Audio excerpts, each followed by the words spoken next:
Welcome everyone to Marvel Hub. This is DK Dynamite, and today we're going to be talking about the possibility of Ben Grimm, aka The Thing from Fantastic Four, possibly appearing in the Black Widow solo film. Now, if you guys are wondering why the hell would the Fantastic Four, and more specifically The Thing of all characters, appear in a Black Widow solo movie? Well, according to many reliable news outlets and Marvel sources, David Harbour was recently interviewed in which he said something that came across as pretty peculiar in terms of his excitement with joining the MCU. So this is exactly what he said. He is glad that this Thing is joining the Marvel Cinematic Universe. Now, even if this may come across as very far-fetched, I'll still give my theory and interpretation as to how Ben Grimm in a Black Widow movie could work, and we'll talk about that in a bit. But before we jump into that, let's get a couple of reminders out there. So first off, it's been rumored for many months that David Harbour is playing the Taskmaster, or the main villain, here within this Black Widow solo movie. So with that being said, if he was really playing Ben Grimm,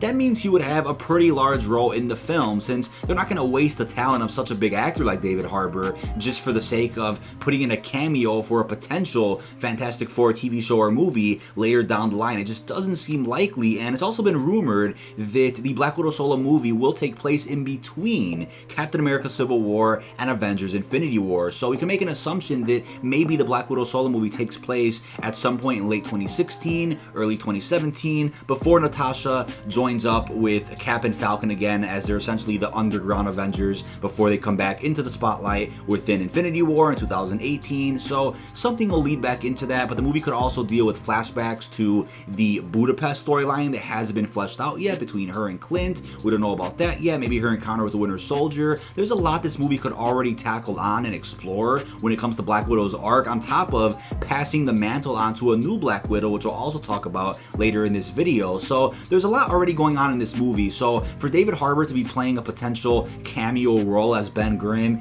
is pretty damn unlikely. So I'm really not on board with that. But if anything, let's say David Harbour surprises all of us and he's playing Ben Grimm here in this Black Widow movie. The only way it would work is if he's some type of engineer that is in Russia, or some engineer that's working on some big project for Budapest, or if he was a part of the military or in the Marines at some point in the film. That's the only way that we can see Ben Grimm in a conventional way that would probably work. Even if they're going with a different origin story for the Fantastic Four in the MCU, that would be the only way I could see that happening. But for David Harbour to be playing him, a lot of people have their fan choices for who they want to play the Fantastic Four, and David Harbour's definitely been on that list a couple of times, but I just don't think it makes sense to have a Black Widow solo movie be a prequel, explore so many different arcs, having her pass the mantle on to a new Black Widow at some point, maybe off screen, or maybe she planned for there to be a new Black Widow in case she ever passed away. It's hard to have all that happening and then somehow try to tie in some Fox arcs and tie in this Fantastic Four origin story. Not that the Fantastic Four would appear, but even Ben Grimm as a character is pretty complex, and there's a lot of backstory with them, so to kind of fit all that in a movie where that doesn't really make much sense is pretty damn unlikely. But I just wanted to cover that since a lot of people are talking about it here on YouTube, over on Twitter. I just don't think that really makes sense, and to me it's a very far-fetched idea, but I think his quote honestly meant that this Thing, or this villain who may be a complete monster, is a pretty interesting character for the MCU, and I think he was referring to such a monstrosity of a villain or such an evil person as a Thing versus an actual man. That's probably what he meant. If not, he was just trying to avoid spoilers and referring to, you know, his character and the story as a Thing, since obviously Marvel hasn't come out and publicly announced the Black Widow solo film just yet. Now, last but not least, I also wanted to go into a little bit of detail in regards to how Natasha could have passed the mantle on to a new Black Widow here within the solo film, since obviously she sacrifices herself in Avengers Endgame. So you guys are probably wondering, how could she have passed on the mantle if she's dead, and how could the prequel movie kind of explain that going forward, since obviously the MCU now takes place in 2023. So in terms of who the second Black Widow is, her name's actually Yelena Belova. I believe I said that name right. I could have butchered it, but you guys can correct me down below. She is the second character to take on the Black Widow codename in the mainstream comics. First debuted in Inhumans, also appeared in the Marvel Knights miniseries Black Widow, so she's definitely a pretty known character